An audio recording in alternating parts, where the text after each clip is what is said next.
Hello, everyone. Hello. So it's half term at the moment. So this is another pre-record this week because, let's face it, we could not be totally certain that there wouldn't be complete chaos in one house or the other, at least. Or both. Or both. So we decided it was safest to do a pre-record so that it would at least be with you, somewhat compos mentis and on time. So yes, half term. Now, this one is about where do you get your inspiration from? How do you get an idea to write about? How do you make it something interesting for people to read? How do you write a good story, essentially? How do you get that idea? Where do you get that first idea? Because the inspiration fairy, she's a fickle minx, isn't she? She really is. You did an illustration for me of an inspirational fairy. Yes. Years ago, didn't you? Years ago. We should dig those out and find them. Yes, and I think perhaps, I don't know how consciously you did it, but she does look a bit like me. Yeah, all similarities between people. Yes, yes, she's rather elfin looking, rather more, definitely more elfin looking than me, but she's got the sort of hairdo that I've got, hasn't she? And she's small, so you created this inspiration fairy, and we were talking about how the inspiration fairy doesn't just turn up and give you everything and all you have to do is almost channel it. It rarely comes out like that. So how does it work?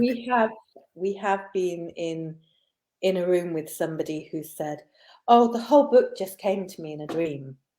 Do you remember at the conference? Yep. Yep. So he said, "Oh, it's just come to me in a dream." I said, "Oh, right, okay." She said, "Yes, I've written 2 pages of it so far." Okay, and what happens? And I don't know whether she just didn't want to tell us in case we stole her idea, but yeah, it rarely does come in a dream, and when it does, it still needs work. Yes, it's not just a case of writing down something that happened in a dream. I mean, there's nothing wrong with getting an idea for something in a dream. Some slightly bizarre things have come to me in a dream, but that doesn't mean that that's necessarily what ends up on the page. Oh, you're so lucky, because mostly I just dream about boring things like hanging out the laundry, or maybe because my mind is always doing the imaginative stuff while I'm awake, that my brain's actually going, "Oh, by the way, don't forget you need to do this tomorrow." Yeah, although, maybe I don't dream much about mundane things like that because I don't do them in real life. Speaking, I'm not exactly the world's best housekeeper. Maybe that's the reason, who knows. But the inspiration fairy is definitely fickle, but she turns up and gives you a hand, funnily enough, when you've been helping yourself. Yes. So it can feel sometimes like some magic is happening, and there is almost like a bit of magic, bit of alchemy, bit of... There is. Yeah. There is something about that, but it comes when you've been taking the actions in order to then generate that. So I find that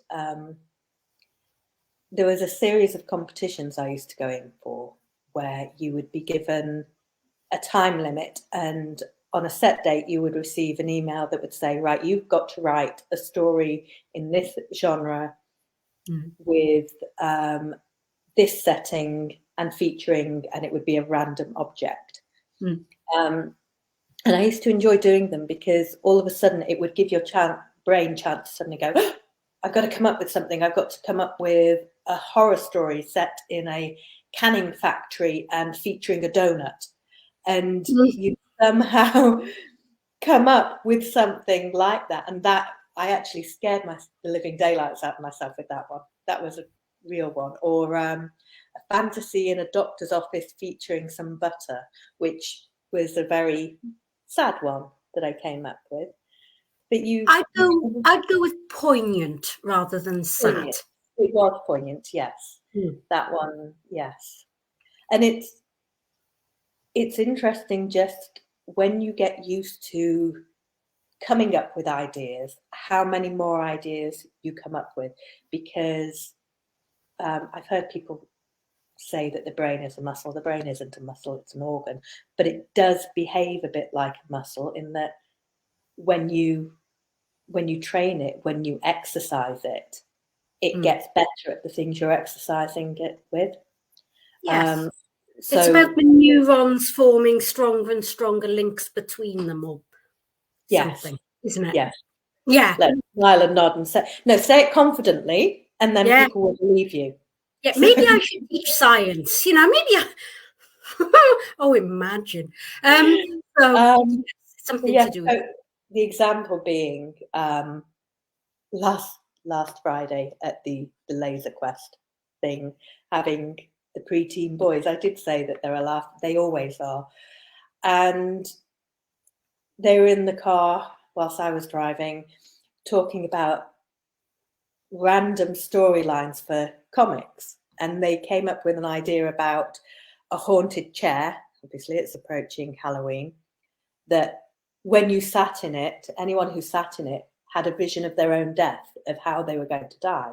So it was kind of drawing on myths from Cyclops and, all kinds of different ideas. And I thought, that's brilliant.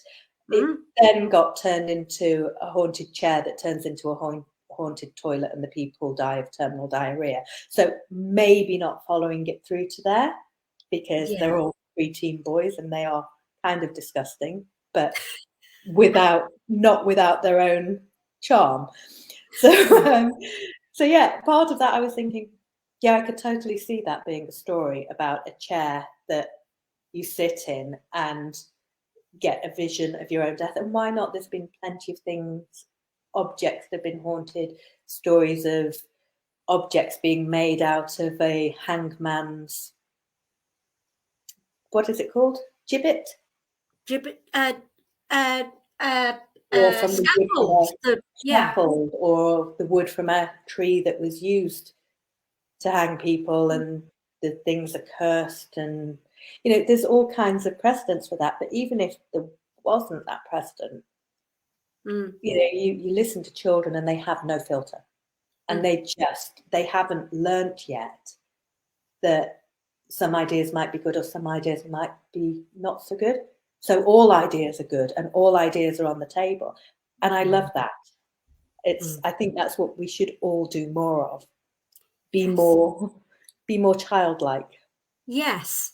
Yes. So breaking the rules and choosing when to break the rules, and playing with things, and remembering that it's supposed to be fun, which we tend to forget, don't we? I think we do. So I think we're saying the best way to entice the inspiration fairy is to play, is to forget the rules of what we can or can't say. And just, you don't have to show anybody. You don't have to show anybody. If you've come up with a storyline that involves wreaking revenge on your neighbour who wields their chainsaw at 3 a.m. in the morning, 3 a.m. You know what I mean. Nobody else has to see that. Certainly not the police. Definitely. So if you'd like a specific thing that you could try to do, that we can leave you with something that you could try to do in order to find some inspiration is what I'm looking for. Try looking through old photographs of people, of people you know well, of people you used to know, but perhaps you don't know anymore. Perhaps it's a photo of a place that you'd forgotten you'd been to. And just let your imagination go. Or look Doesn't in the have to. background of the photographs as Yes. well. If it's Yes. a couple What's the you know detail? really well, have a look behind them and see if there's anything else going on that you can make up around. Yes, exactly. And just let your imagination go. Just play with it and see what comes out of it and see what ideas come to mind. And it might be that you have a series of photos, and you might take the setting from one photo and perhaps the naughty glint in somebody's eye in another photo, and put them together into the story. So you've got setting and character. And just see where it goes. So give it a go, and please do let us know if you do try it and how it goes. Yeah, that'd be brilliant. So hopefully live next week. Hopefully. Fingers crossed, live next week. We'll speak to you again soon. Bye-bye. Take care. Bye.